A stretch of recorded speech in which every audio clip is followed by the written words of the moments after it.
And we are live. Welcome to another scene for Unmasked Orlando Changeling the Dreaming venue. It's been a while since we've done one of these.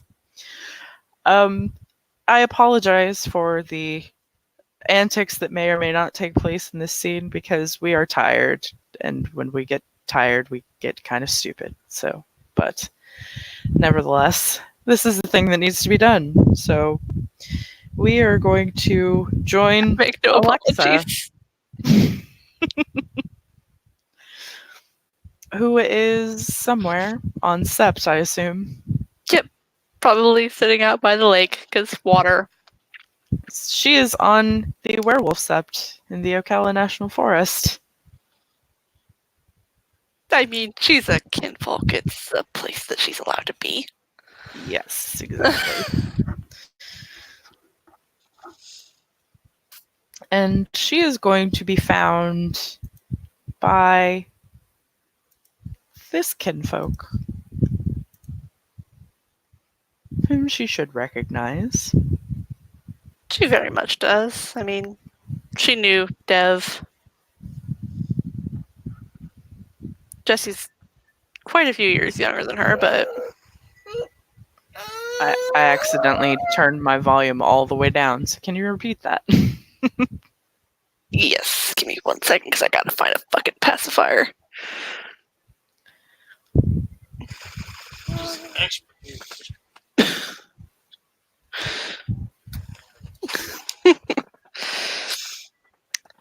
Yes. So she definitely knows Jesse. She knows Dev.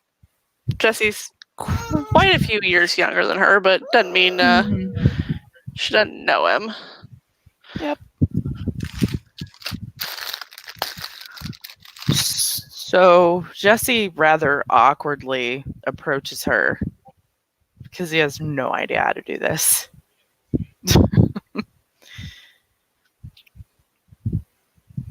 I mean, understandable. He kind of gives her a little wave. Hi, Alexa. Jesse?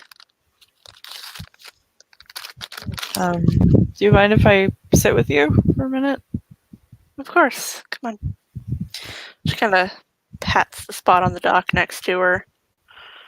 He sits down and She's got her feet dangling off and in the water. yeah, he sits down and he kicks off his sandals. He kicks it up, catches one, kicks it up, and catches the other. Because he's the dork. And sets them on the dock next to him. Dangling his feet in the water too. I have something for you. Okay. She cannot imagine what he could possibly have for her. Because it's not like they knew each other all that well. Right. It's probably not even crossed her mind about Corinne being in there with them. Yeah, I know this is probably weird coming from me, but Corinne gave me something to give to you as she was dying. And he takes it out.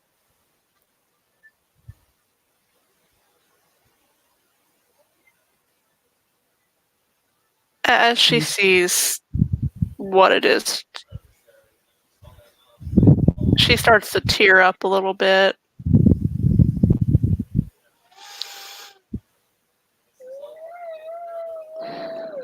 She had it?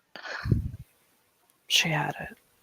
She wanted me to tell you that she's sorry for everything.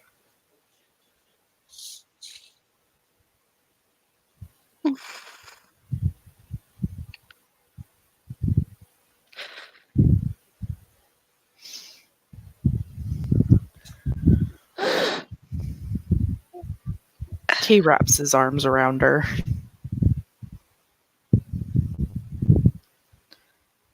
She just clutches the locket in her hand and starts to sob.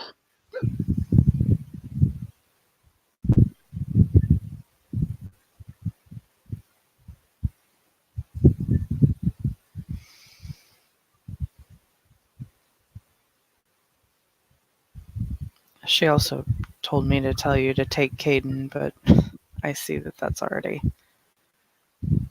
been Yeah. My dealt with. brother shook him, so He nods.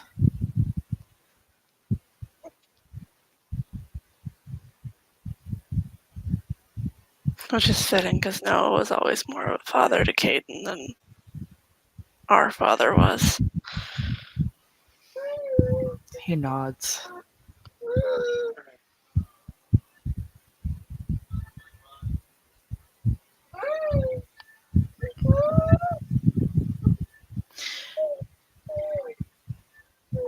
She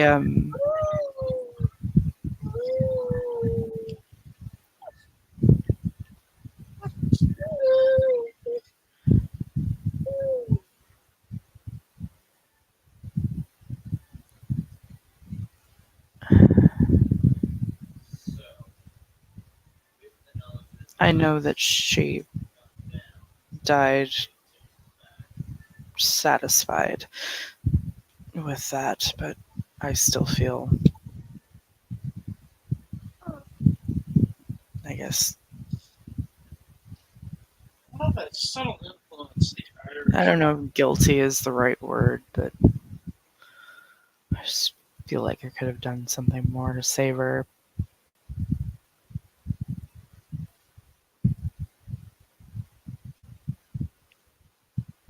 I'm sorry.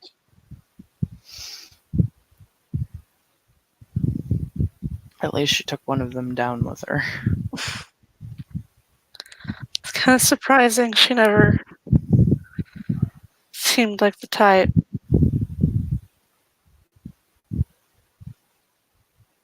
She was. We had Coralie Christensen in there with us. She can heal well beyond what a normal kinfolk should be able to heal somebody. And she healed Corinne, and it seemed like she healed not just her body, but her mind as well. She seemed like a totally different person. Hmm.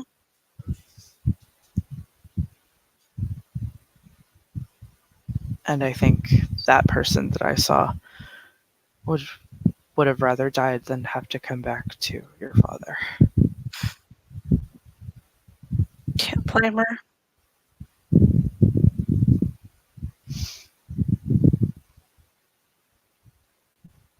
I mean, she couldn't have known that he wouldn't be here when we got back, but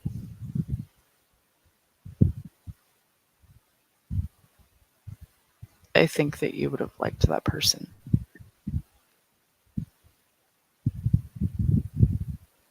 Anything had to be better than the one who insisted on us calling her mom. She's like your age. Yeah, it was creepy. A little bit. Not even a little bit, it was really creepy. He nods.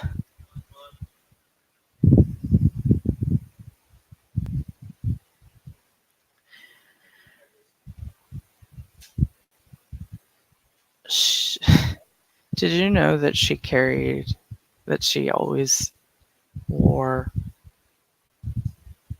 silver in her stilettos? No, I didn't. She used one to kill a black spiral dancer, and I have the other. I was wondering why she always wore stilettos. She said just in case she ever needed them. Doesn't surprise me with my dad.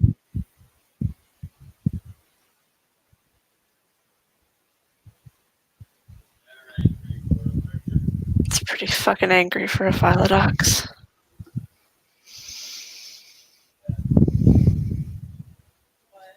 Very skewed on his views on a lot of things, it seems.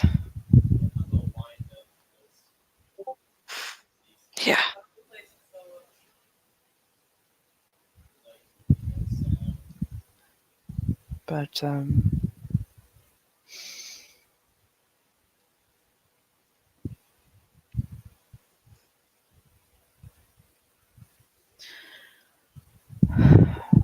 But yeah, she just wanted you to have that back.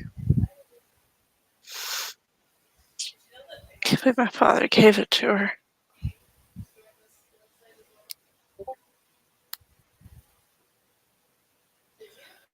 What did she say? She said, I can't believe my father gave it to her.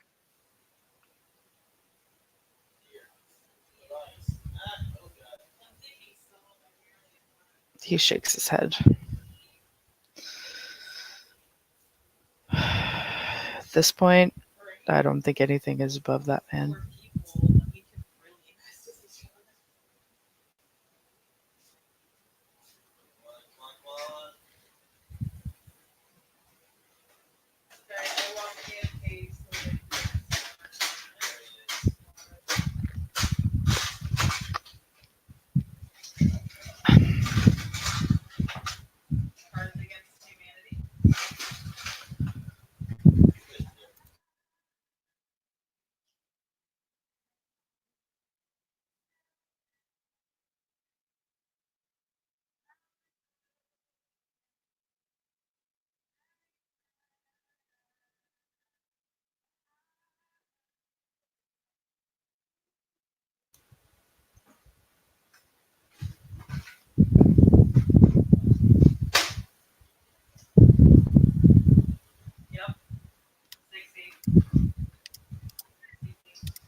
Anyway,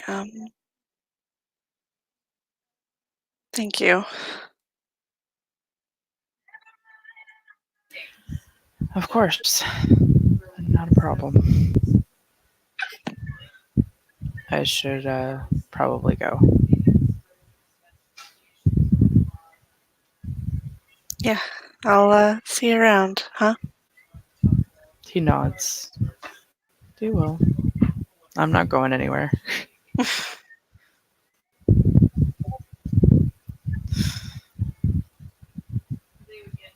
Until he'll get up and put his shoes back on and head off. She's probably gonna sit there for a little while. Just kind of looking at the locket. Well, if she sits there long enough, she'll be joined by somebody. Because he can always find her Oh, yeah. wherever she is. He sits down and wraps his arms around her. Just smile a little bit and lean against him. What's wrong, love? One of the kinfolk that was taken. She holds out the locket in her hand. His brows go up. What's this? It was a gift from Will.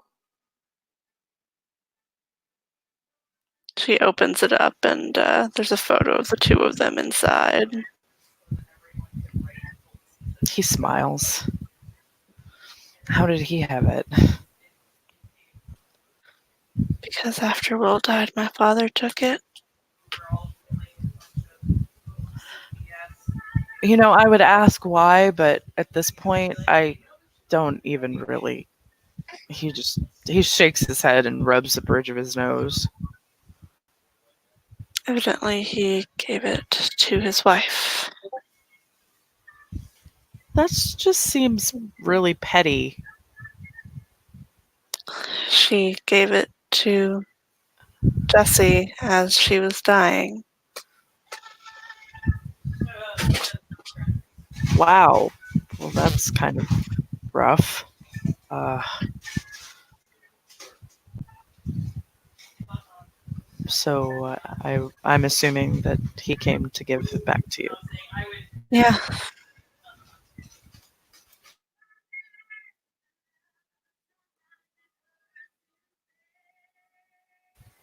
Well, I'm glad that it found its way back.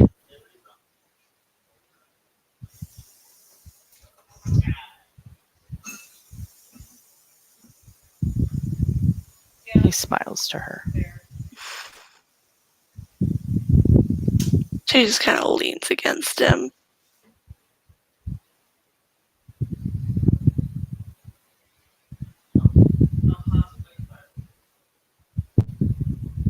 And she actually puts the locket on. He helps her put it on. Because she may have stopped wearing her wedding band, but this is something she won't stop wearing. Oh, of course not.